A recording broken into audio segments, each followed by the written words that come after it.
Mbote na bino bandeko lisusu toza elongo na bino et puis merci na confiance bozo continuer ko accorder biso. Lelo tozali le 1er août 2022 ezali mokolo na tongo tokendaka ko tala ba kunda ba bandeko ya oto batika biso kala et puis après-midi ezalaka fête des parents. Wana na moni déjà ba parents responsables mingi bo bazana na mokili mobimba tozui Serge Mbwene na Paris, tozui Guérin Manasabe na Paris, tozui Colin Mukwasoni, tozui na basi na bango pe na bana baza ba responsable donc na tongo yo moye ba kitana kinkole sika bakunda ya bango o ya talute parce que 8000 km et c'est un programme ebelé et puis qu'on dépenser un bon mingi na énergie mais boy ba ketoza d'accord na bino et puis de l'autre côté à Congo sur place esika biso tozali na RDC et bandeko bazape nzinga na ba esika bakunda bandeko na bango ba opusa na kaka pene moi fololo bongisi mo mupanzi eza culture to bossa na te Mobutu Sese Seko le baka na biso faisons retour à l'authenticité. Est-ce que bino biso karaté bino pe bozo sala retour à l'authenticité wana sujet na biso lelo ezali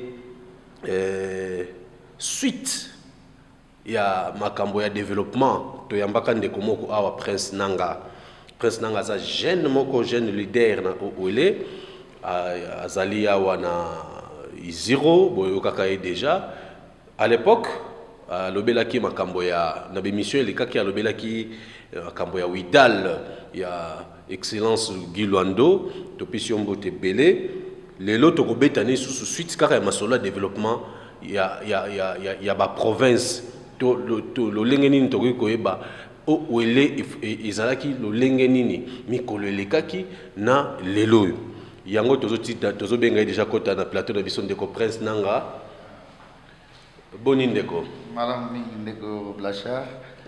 Merci merci l'invitation à yo tika biso na to remercier parce que bazali mingi tozo benga bango o kaka ngana lingaka na lianga mbongo l'état mais koloba linga koloba te mais papa esengo kaka kolia mbongo RDC lobela batu peti yo ndimi koloba en plus oza bien vêtu na FARDC.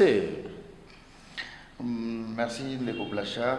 Merci mingi pena ba ndeko balandi nyonso ya Congo River kwa bazolanda biso mokili mobimba. Yes. Avant toute chose toza ko souhaiter bonne fête des parents na baboti nyonso. Oui. Moi d'une manière particulière je souhaiter bonne fête des parents na maman na ngai. Oui.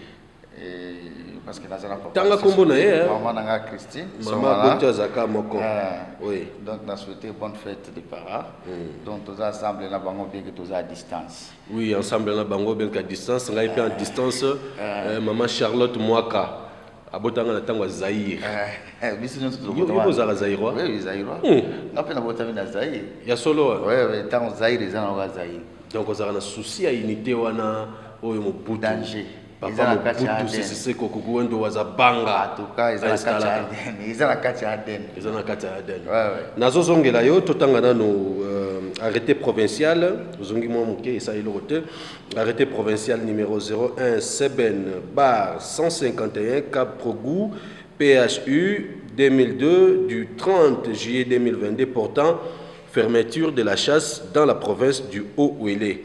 Le gouverneur de province vu les gens ba vu ebelé na des données bino na ba vie wana de tangi mbala moko na article premier la chasse au gibier à poil et à plumes est fermée du 1er août au 31 octobre 2022 sur toute l'étendue de la province du Haut-Ouélé.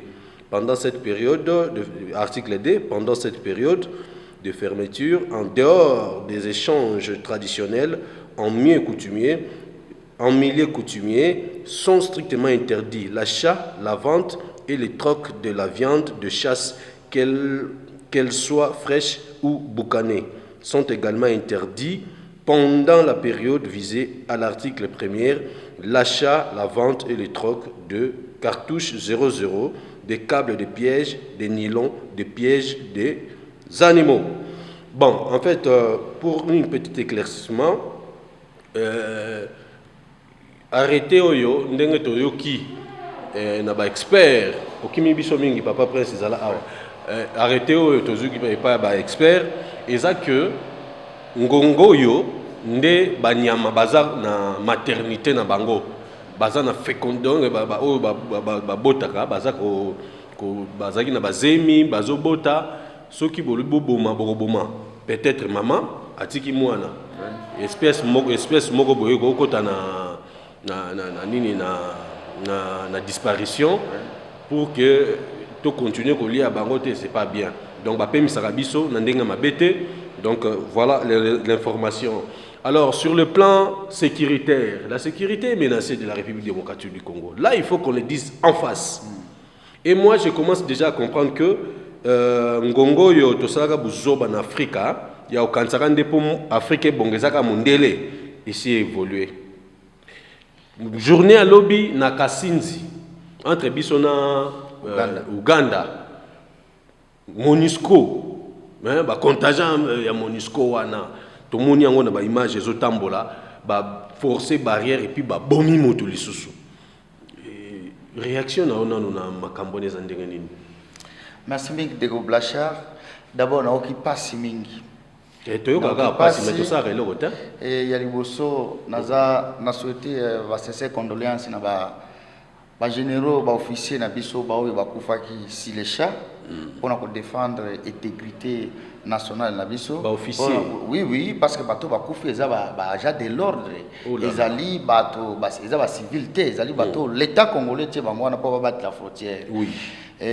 Dans un peu compatir na ba blessé parce que ba blessé baza dans les dizaines. Mais avant de continuer dizaines de blessés, tu rappeler que depuis que Makambo est bandit, Makambo il y a population congolaise aboyi na ba MONUSCO alobi yango bien population alingi sous MONUSCO te ngai oto bande comme na tuni balobi malamu mbongo oyo wana soki ezaki l'état a contribué à kapona makamba MONUSCO et kotande na FARDC na police na service na biso renseignement continuer na en tout cas ndenge na bandolo bakitoko parti na ba blessé o ezawana biso surtout je crois que ba congolais ba fongo déjà miso et tous unanimes derrière population. Il y a Nord Kivu, il y a Ituri, où baza ko subir agression. Et biso tozali contre agression ana parce que mosala yo MONUSCO ayaki ko sala ezaki pona ko ya ko appuyer gouvernement congolais pona ko otia kimia na kati ya mboka. Mais malheureusement 22 ans après tout se rendre compte que bilan na bango est vraiment mitigé. Alors ça ne valait plus la peine. Mitigé ou négatif? Bon, pour des raisons d'élégance, ndé na lobi eza mitigé, mais ndé na lobi eza mitigé. Je dis ça à connaissance de cause. Donc, mais on s'est rendu compte quand même que Eloko Bazo ça la 22 années après et sali Eloko mon côté. Donc, bato baza ko accomplir mission correctement. Aux Hollande dans les réseaux sociaux.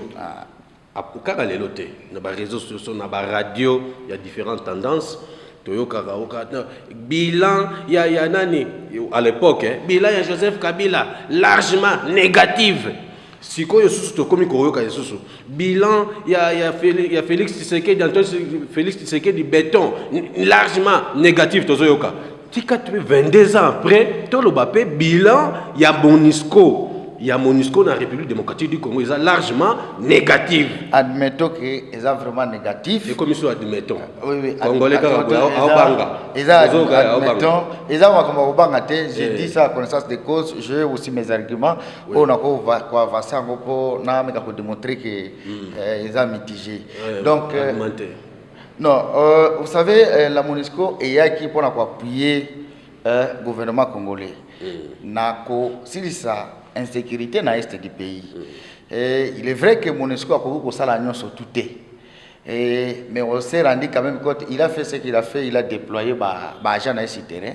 Et que malheureusement, ce qui est bon, que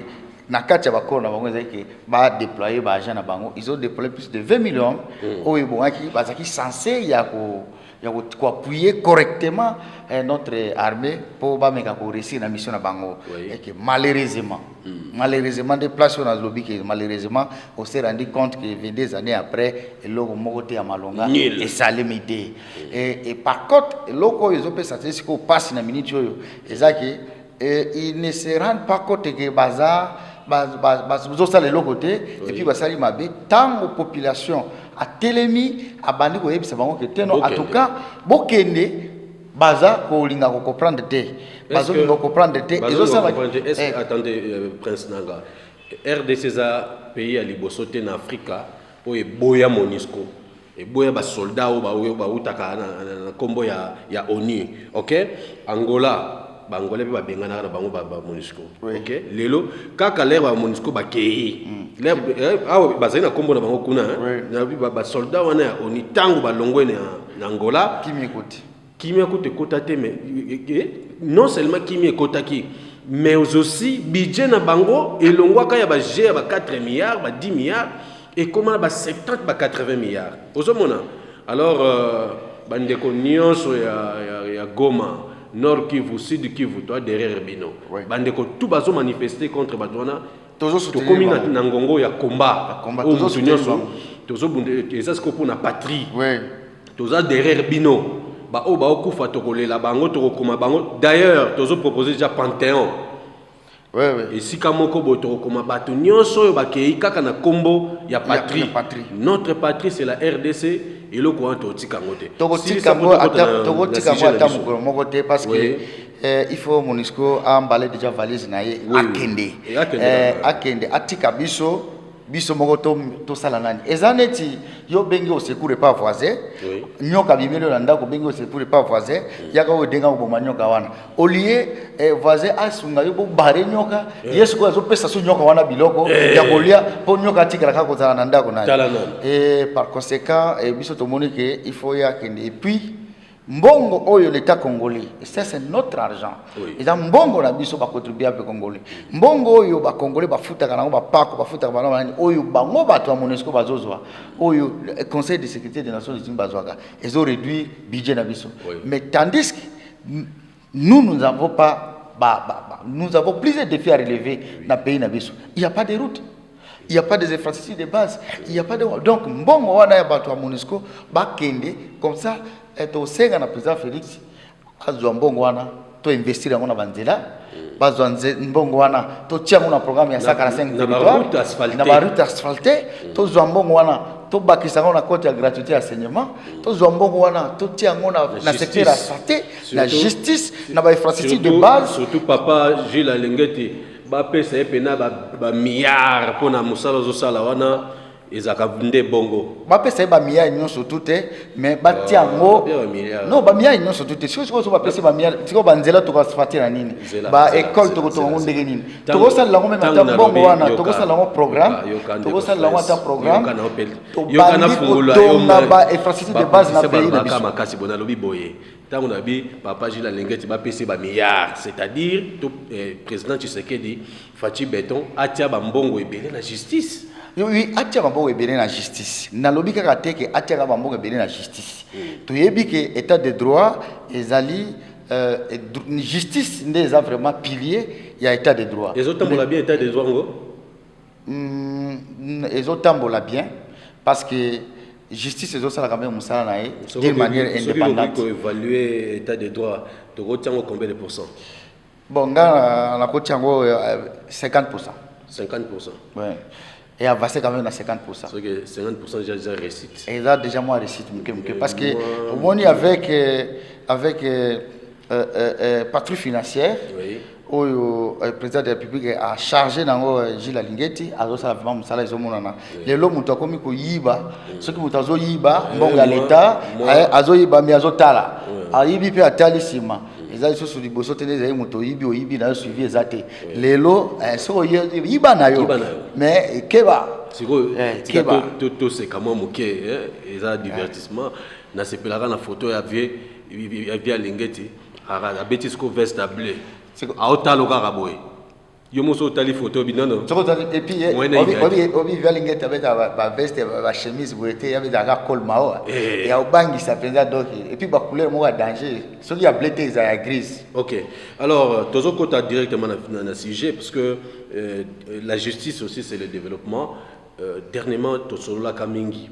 Le lengeni ni l'excellence Guy Luando azaosa musala yo ana otwele ozali développement ezapé histoire. OK, tozo komona na ba réseaux sociaux bato si bazongeli lisusu makambo bon batika kite bapemaki peut-être makambo ya koloba président Tshisekedi Fati Béton bilan largement négatif ezosimba te toke na ba province bato pe bazoluba Christophe Basseni nanga na otwele bilan largement négatif réaction na ezandengeni.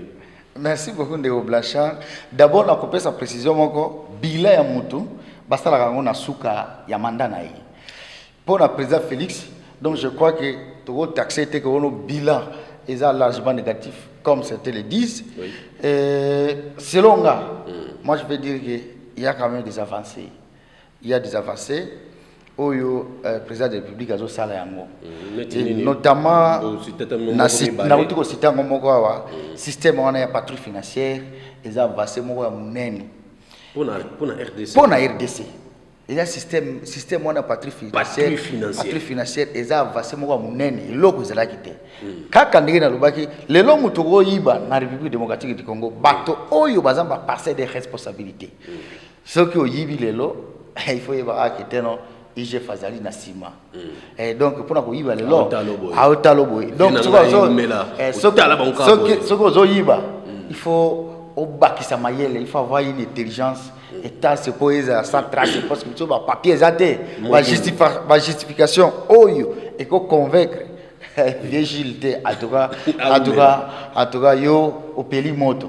Et puis tango azozo boy saction ezali. To monaki directeur de cabinet chef de l'État. Kota qui prison. Oui. Vital Kamere. Donc les abiloko moko e banda ko sala matin. Avandi viva na boloko. Et ce qui wana te ba mususu pe wazana boloko ba mususu dans la niveau justice pe en tout cas justice ça msana. Et conseiller ozokuta vraiment conseiller un principal et chef de l'État ozokota boloko. Warka. Akoti Warka. Oui. Vieux François B. Akoti Warka. Ezagate. Le conseiller chargé à sécurité à Mokondi. Donc, bien côté Wark. Donc, on a quitté justice et comme nanani. Donc, le ministre, le ministre, côté rappel Wark. Voilà. Donc, on a quitté côté on a vraiment avancé ça. Nous autres défenseurs. Voilà. La province. La province. Baminoko. Écoutez, Baminoko. Ezolo bamingi que Christophe Basseni nanga na otwele bilan largement négatif. Si kato zwata concert moka ote ko le kawa des sociaux bonga kala na yebaka ye tozoya ba descente sur terrain na limité wana pona ba reportage azara na ba 37e ligne 37 bon ba 47e ligne ba biso mususu ezaki mo première deuxième troisième ligne na reportage za wana massa sezobeta libanda na palais ya les sphinx de limité biso na kati to sa boulot na ba bienvenue Marie Bakumana salutations à yo mukonzi na sepela kono mingi vi wana mona poto bakumanya umela voilà donc na kati ya province balobi Christophe Basseni na sa ile côté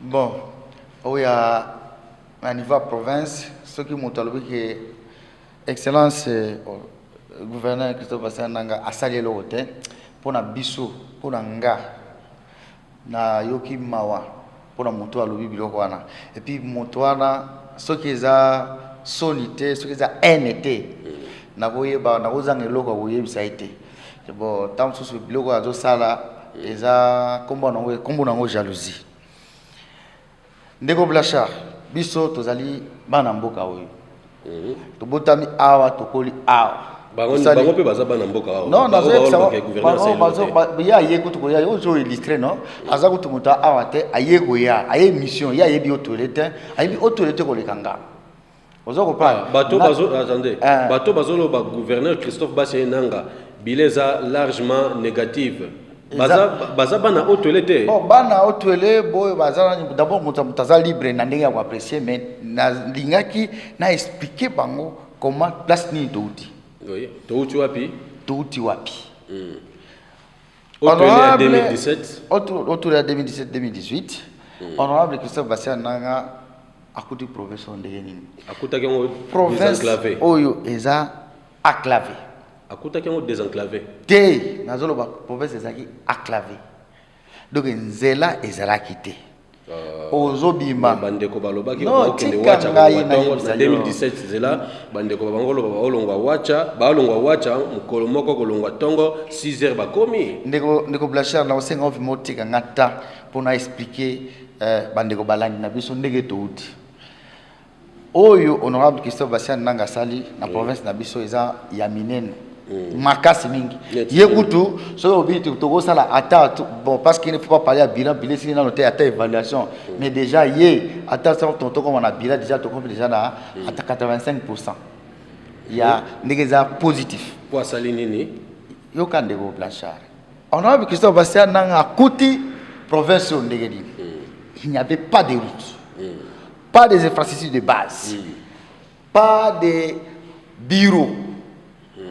Donc, et l'homme moko des zalaki. Donc, nazo ebisayo parce que biso to zalaki a et l'homme moko des zalaki na province. Donc, et l'homme liboso on a vu que ça va na salini. Habiter, il faut désenclaver province. Donc, comme il y a désenclavement il y a province na biso, moto asali yango on a vu que ça va Bassia Nanga. Pourquoi désenclaver Otolé à désenclaver Otolé bandi na banzela. Nzela nini? Nzela liboso. Kaka tango asali itinéraire na ya liboso tango azu pouvoir. Komi na bo. Et loko liboso. Province ezaki na tracasserie administrative, financière, moko ya terrible. Donc ko bima wacha te bien que nzela ezaki mabe. Ko bima isiro wacha te poko makuna okutata awa te okoma na bo okutata ata 25 barrières na nzela. Okosi. Barrière ezaki belé. Okosa biso. Nazo ndako sote barrière ezaki belé na nzela. Et loko liboso gouverneur alongwa barrière nyonso te ezaki na nzela. Yokutu oko témoigner ou bien bato nyonso bako témoigner na bo par exemple. Na bo wana ezaki plus ya 12 ou 15 services bato nyonso tout bazaki wana.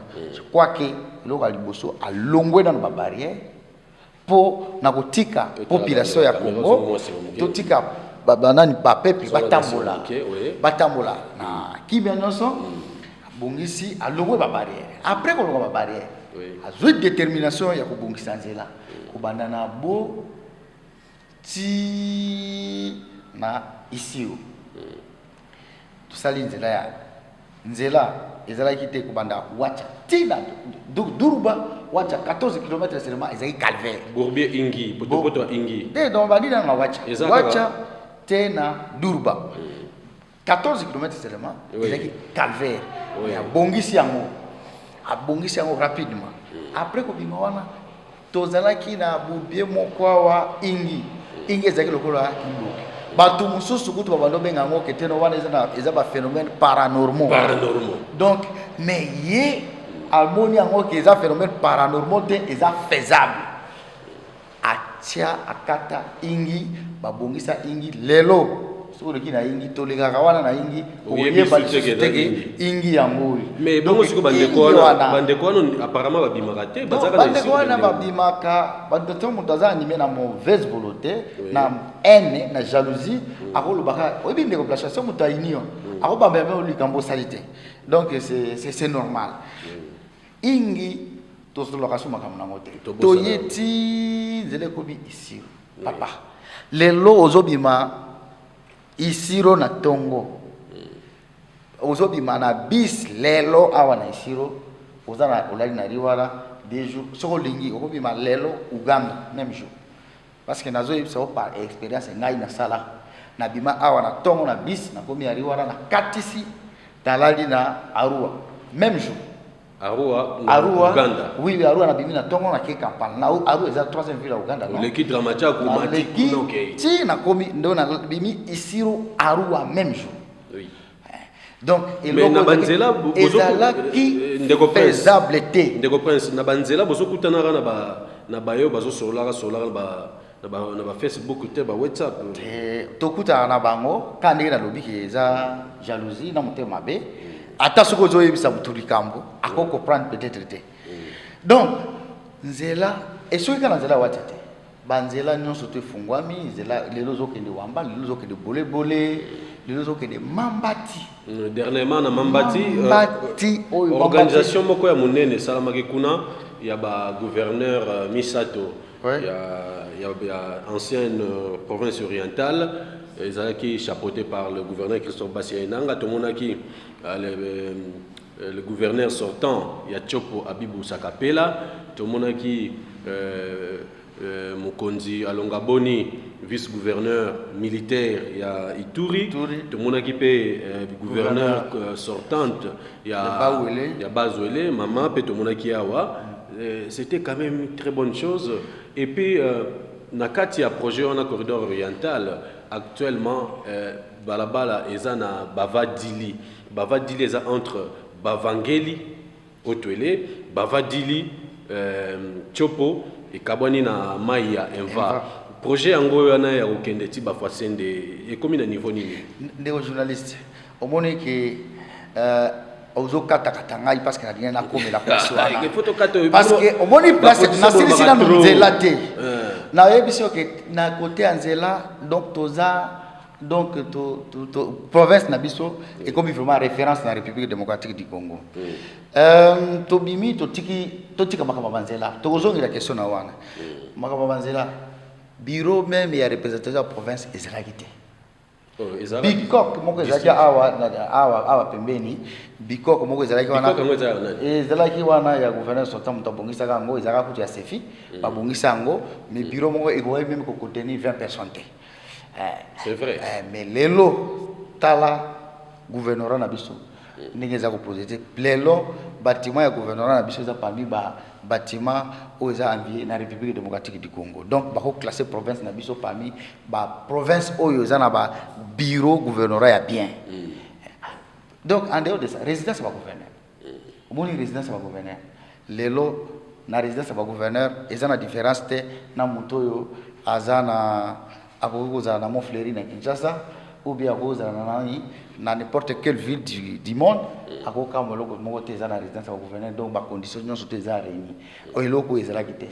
On y ajoute la salle pour vala te za wana lelo bato bakomi kobala akokende wana asali mariage na yana ese ebimi lokola moto asali mariage na Kampala asali la poto ndenge moko nde tomonaki mariage civil ya ndeko Judicael oui to pese ba félicitations bureau kibali ya gouvernorat donc gouverneur atiki na ye batu bayaka na ye mais tête na Kinshasa donc eza ba vaccin moko terrible ndeko Blachard eloko mususu photo yeba si le plan diplomatique tout zéro dans la province de Bisso.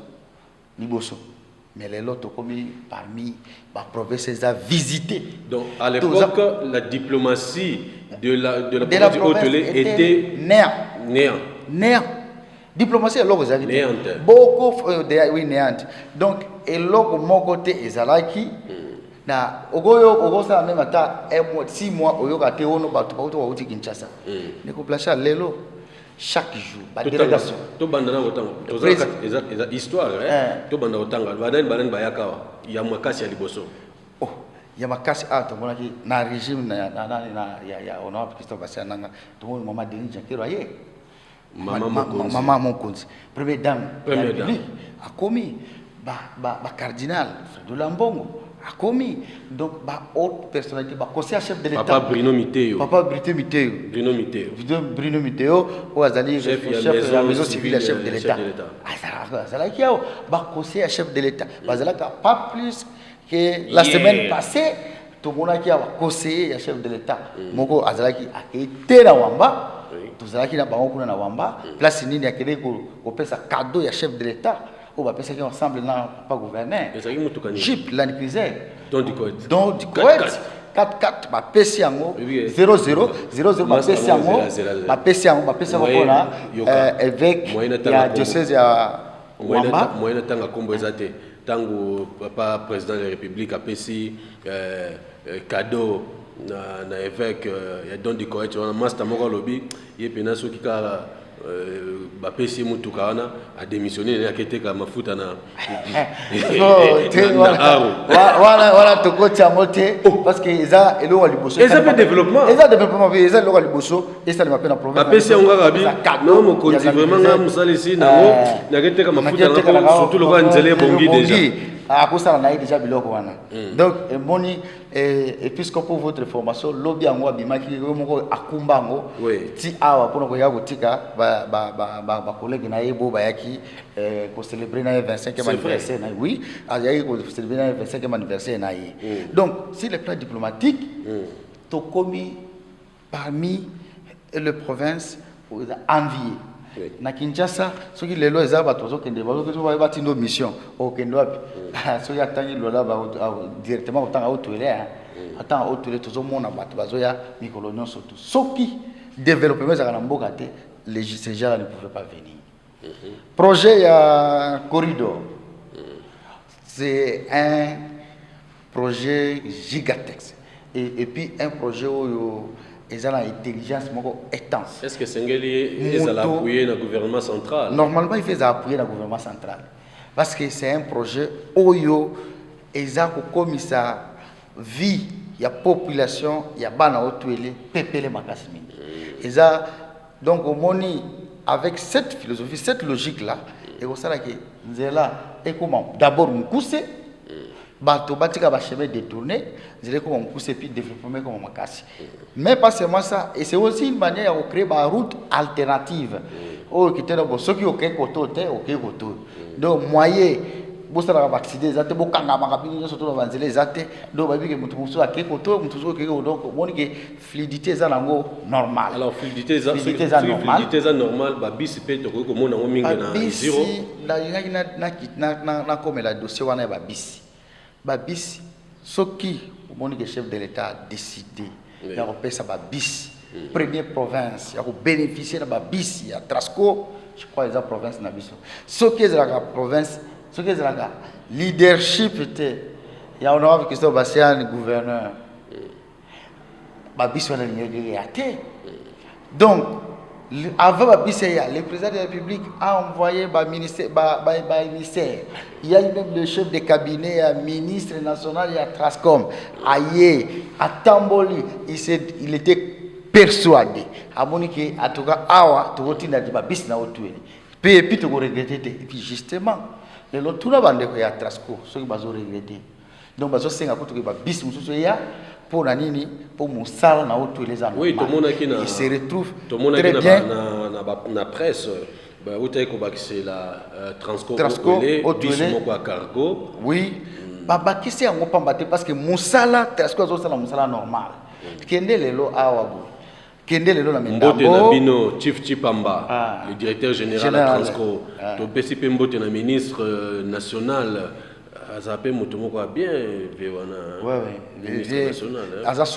sans oublier Guylaine Nani ou Azo gérer Transco tout monde a moussale les autres kitoko tambusa ngo malamu Transco donc on dit lelo et faciliter bana otuele na quand mutazolo ba ke bileza négatif nazo sekai na mutazolo ba za bileza négatif. Oh les lois qui azozwa vélo ou bazui seke moto seke pour akoma na wacha il fait ça 3 jours mais moto ana afandi azo finga azo ba bileza négatif mais afandi li corona bis azo kende nani propre quand il a l'attaqué akomi na wacha na tarel akomi na mambati place tozoko kenda ba vélo ozo pousse à vélo akomi na mambati na ba condition bien et ça vraiment mawa mingi projet corridor nord ça projet anani au projet à monnaie mingi raison pour laquelle tant le gouverneur de province a expliqué qu'il y a un pour chef de l'état a expliqué pour na ba collègue naie ba gouverneur concerné ba on surtout ba vite biso surtout qui t'a cité ba gouverneur non surtout misa to ba qui t'a cité et puis cérémonie cérémonie qui na mambati ba tout non surtout ba yaki et puis yo moko yoga ki ndenge ba benga ki maître d'école Et puis, bazo senga keteno batie ba pesa infrastructure ya Congo mobima. S'ils ont vu dans lui l'intelligence. Donc nani ba collègue gouverneur na basengi Christophe Bassi Nanga gouverneur Otwele azana no président na bango ya Grande Orientale, ya Grande Orientale. Et puis pour nani ba motivation zani parce que bamoni dans lui il a la vision, dans lui il a l'intelligence, il y a otia banzela province. Ba otia banzela province tellement moké en titre de rappel natango ya Joseph Kabila Kabange to monaka ba projet minene ya Banque mondiale ko la projet pour route. Oyebi ke ezaka ko fungula nzela ka interbatu ndenge Christophe Bassi Nanga osala ngo projet pour route ezaka lolenge wana. Après qu'on soit dimension ya kozala asphalté on a tout moni kolongwa kikwit na bachamba isika musée Laurent Désiré Kabila tika kanzela ti ba commission ba kotisango tikapa. Est-ce que c'est possible aussi na cadre ya projet corridor oriental gouvernement provincial ati maboko na ouele pourquoi pas na la province nyonso RDC banzela wana ba RP ba route provinciale nyonso et comme asphalté c'est possible. Non, c'est possible ndé yango tozo senga ke avant bati asphalte et senga vraiment dans ba route ils ont déjà même à tel tracé ba route ils ont déjà tracé. Et à partir de la route ils ont déjà tracé bati ba ouvrage d'assainissement donc ba caniveau il y a assainissement bati ba fui bati ba dallon ba bise il y a on des permettra que non awana siko préparer terrain pour asphalte. Yango ça déjà na usine ya fabrication ba bise. Usine ya ba fabrication ba bise ça sur place ba bise to fabriquer awa yango ko tozo mona ke makambo ba dallon ba bise ils ont posé sous problème té.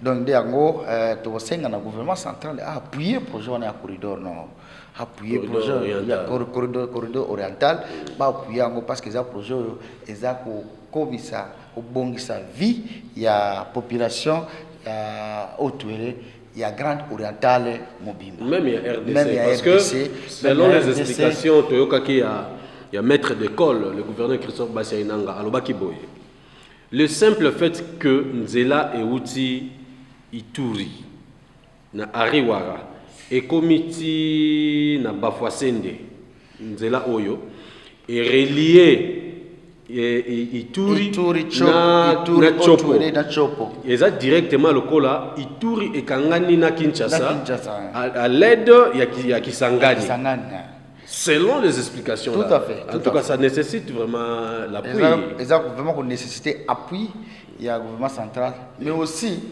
ba organisation non gouvernementale o bazobe bisa bonga MONUSCO na ba pesa ngwa Christophe Bassi Nanga asala na banzela okolo ba bongo te apesa na l'état congolais il y a l'état il y a l'état mais représenter car na azo représenter l'état yende l'état ba pesa bongo MONUSCO faut na budget national na budget national mais nazo senga de ba retrocéder bongo wana ba pesa ngona province Otwele pour mbongo wana ekoka ko appuyer projet wana ya corridor oriental ozala malamu mingi ndeko ekozala malamu mingi tozokende na suka ndeko prince tolini ne ko pesa bandeko nyonso o baza toujours branché na ba réseaux sociaux na ba radio il y a différentes tendances existent ezalaka bongo même traitement information ko tetala bango te bayokaka paf mbala moko pouf babwaki neti ndeko na biso auta ko lekawa des sociaux ayeba tambolaki na ye Otwele te akiti na Matari alali quelque part peut-être le lendemain azwaki grâce ya kokuta na mokonzi na couloir moko boye et puis akei amatika na Matari susa ke na ye akomi na ye dungu te amoni na ye bisa transporté diplomatie etali te ake asololi kaka atika kaka solo po bayoka ye conseil ni kopesa non tango bato bazoya na province nazo bandana na bato bazoya ozoya na province ou encore za mona province oza ailleurs il faut que soit vraiment temps ya ko soit verso de fait ba ko sabino te ndeko Blachard na ndeko moko azana Londres azana Londres babande ko sa ba biloko wana lobby ya bengi ngai azoyebisa ngai ya za moto ya mboka bayenga kuna mais azana Londres ayebsinga mais bayebsinga kuna banzela za te funa luka mutuka na bi non qui vous a dit ça yaka ko ya na mutuka siko zana primo okay na tina bayenga tina basisono na mboka na akamwi alobi C'est vrai, oui, je te dis vrai. Lelo mambati kuna place nous sommes au mona okokenda mutuka. C'est vrai, oui okokenda mutuka. Baenga okokenda mutuka. Oui okokenda mutuka. Mutuka ni ndabi voiture, n'importe quelle voiture okokenda on nani kono okende ça problème. Ah OK, ça va, il y a un problème té. La prise de formation et puis alobaki vraiment félicitations na musala oyo gouvernement provincial à travers leadership il y a Christophe Bastien Nanga et puis il y a félicitations. Je crois que tant au na excellence na félicitations na mo outi na Londres bana outele bo na Londres bana outele baza na Londres Benny John évangéliste vraiment na Esengo baza vraiment na Esengo koyoka ki to boka non bata poto pe to boka ba mo mingi ba oyebike ba mo batindela biso mo eloko yo yeki a oleka kaka bo pasteur. Benny John, évangéliste. Côté à Karabatou Bolingo, hypocrisie, Benga Libota, et en a pour ça na yo. Topé si mbote na bana nyoso à London, o basambelaka et longo na bino, beaucoup de Bolingo solo, et en a tina. Félix Tuti, ya pumbora ne kaka.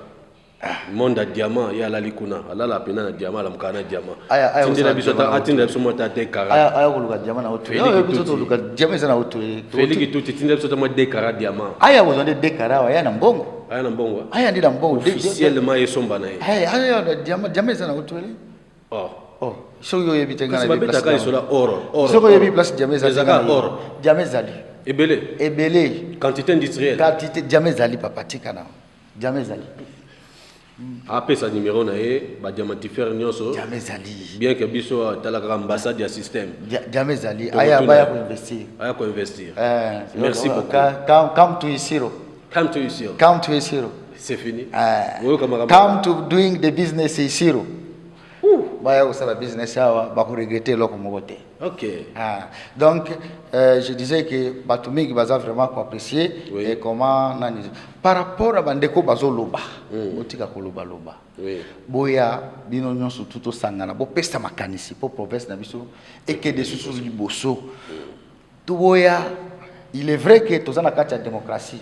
Bato nyonso tu bakoza unanimité simana excellence honorable Christophe Bastien Nanga.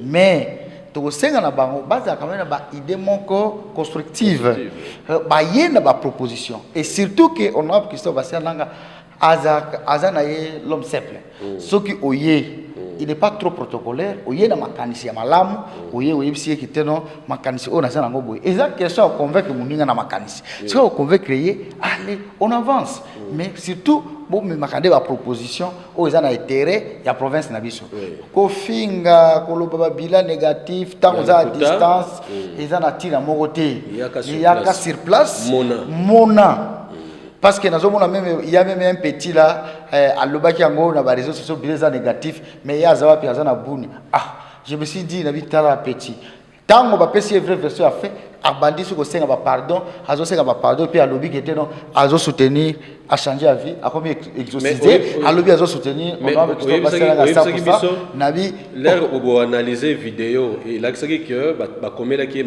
mikanda ngoko koma azo tanga ta miso bandai ko la miso donc ba komeli eza ba petit moko monique eza moi bana te donc eza tina ko landa moi bana wana mike te pour to yo pese importance mais c'est marqué na ibise que autre les associations province au à comparer on a la province mususu donc ce qui tous autant la province phare la République démocratique du Congo autre les a parmi et logo yo ezalaki lobité mais les lo eza déjà donc totika biloba lobawana tobe ma ba idée tobe ma ba proposition bis tozala na bomoko na kati ya province na biso bato batika au district biso.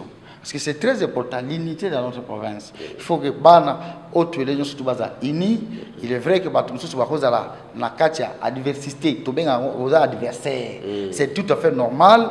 Étant na katia pays démocratique, c'est normal que Batubaza là toujours partager peut-être un point de vue mon côté. Mais et c'est quand même ça la katia courtoisie, na katia respect, na katia NT. Parce que comme kanda comme haine comme makamususu et kobota jalousie et puis tango comme ndenge wana et ko kabola moko puis moyo ko avancer zate donc batika ko sala ba biloko pam pam bana bango nyonso biso bana otwele nyonso to sangana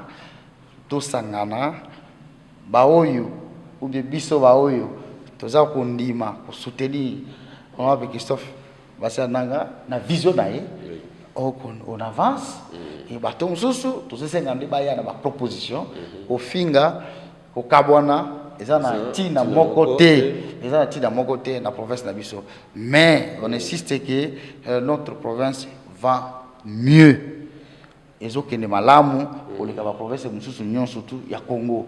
Donc eza conseil oyo nazopesa mpona bandeko ba réseaux sociaux bien sûr eza ba streaming ya information po eza normal, mais soki tozosalela ngo tosalango na ba idée topesaka ba makanisi oyo ya développement et autre chose eza kaka te ya kobanda kofinga ya kobanda koloba babila ya kobanda koloba biloko moko ezangi tina, mais il faut aussi se poser la question qu'est-ce que moi j'ai déjà fait pour la province, c'est très important et parce que biso surtout développement ya province na biso eza kaka na mutu ya honorable Christophe Bassia Nanga te, mais c'est tout le monde, c'est vous, c'est moi, c'est lui, c'est nous. Donc eza biloko nyonso tu il faut biso to sa nani wana, donc totika makambo ya kofinga ya kosala biloko moko ezangi tina pona kuluka ko déstabiliser province na biso oyo eza déjà na niveau ya développement très avancé ou comme référence dans la République démocratique du Congo. Merci beaucoup Ndeko Prince Nanga, topesi mbote, merci beaucoup. Patriotisme nde moto eleki nyonso, sinon te mboka ezokende na kokufa. Est-ce que tu veux soutenir le Cambodge que mboka eke na kokufa to ekufa kezo lamuka? Te. Nga naza d'accord te que mboka ekufa, mboka ekufi na nute. Mboka ekufi na nute, mboka ezokende liboso. Mboka il faut biso nde yango na lobi te. Po mboka ekufa te. Po mboka ekufa te, il faut ngai na yo to sala musala. Eza makambo ya mutu moko te. Eza makambo ya biso nyonso tu. Eza makambo ya bomoko na République démocratique du Congo. Eza makambo ya bomoko na province. To défendre mboka na biso po mboka na biso ekufa te. Eza neti ozana mwana soki aza malade ondima akufa te. Sala effort nyonso tu po azala makasi abika po mboka na biso ekende liboso. Je crois que mboka ekufi te, mboka ezokende liboso. Merci beaucoup Ndeko Prince, tokobenga o lisusu. Mais oui, nalinga quand même na boka libanga. Combien de mabanga? Nalinga quand même na boka libanga. Et d'abord il y a liboso na boka na libanga langa il pa ya excellence Guy Luandu. Oui. Mon leader. Azali jeune, aza warrior na kati ya gouvernement ya ba warrior, aza muto aza asali mingi. Est-ce que aza na confiance à chef? Confiance à chef de l'État. Confiance à chef de l'État Fandi wana. Donc pour la œuvre caritative à Zosala, il y a le premier philanthrope dans la République démocratique du Congo. Il a déjà baptisé, je crois que monaki ne ba corona qui na bata CICR, bata Croix Rouge balobi na Congo, il y a nazali ba pesi diplôme ya philanthrope. Donc yaza muto asali bolamu mingi na Congo pe azo continuer ko sala. Et vraiment Yami Balé tozo pesa mbote toza ko féliciter gouverneur de province na biso ndenge azo sala musala zo kene malamu tanga kombo na ye honorable Christophe Bassia Nanga Seben maître d'école Seben ou rien na PSP la souhaité propre rétablissement na ndeko ngai frère ami Patrick Banyangama aza siko na bunya na tondi nzambe parce que ayebisi lelo na tongo ke nzoto komi malamu puis to remercier nzambe ndenge asali na nani pesi mbote pona ba communicateur nyonso to Patrick Bamengama na mission eza kozela yo driver agency eza disponible pona kolanda yo oui na pesi mbote pona ba ndeko na ngana nyonso to ba communicateur yo moko yebi baza ebele ya gouvernement provincial baza ebele ba CP Félicien ba CP Félicien ba Ernest Nzai ba Joël Bazaga bienvenue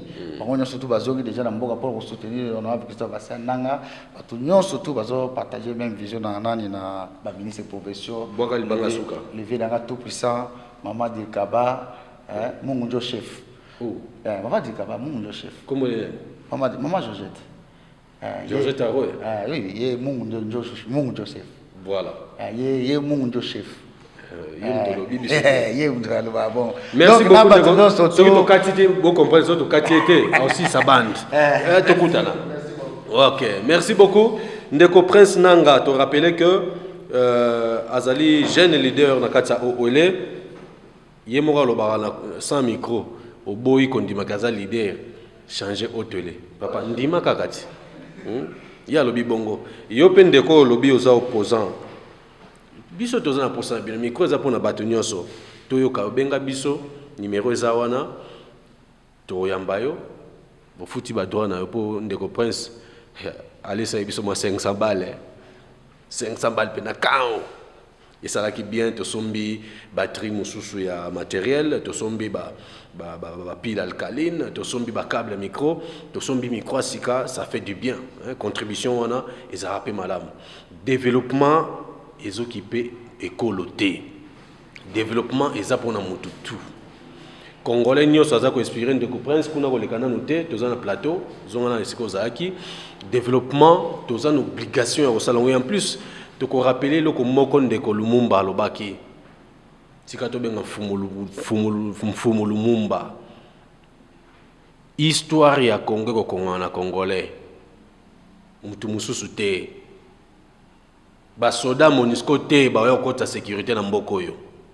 Ezaka ba phare de Sinabiso. Tous les généraux Balenda, na pense, tous les généraux Balenda, inspecteur provincial Bazali, Henri Capende et Lombe, Soka Telema, non, pas question, bolekate. Gouvernement central, Tiambongo, Nakati, ya budget, ya sécurité, Basoda na biso, Babunda. Niveau international, to bosanité, embargo na bino lukuta wana toyebi. Siko si toyebi na biso ba na bino, botika si toyebi. Lokwa si toyebi, ezamala mote.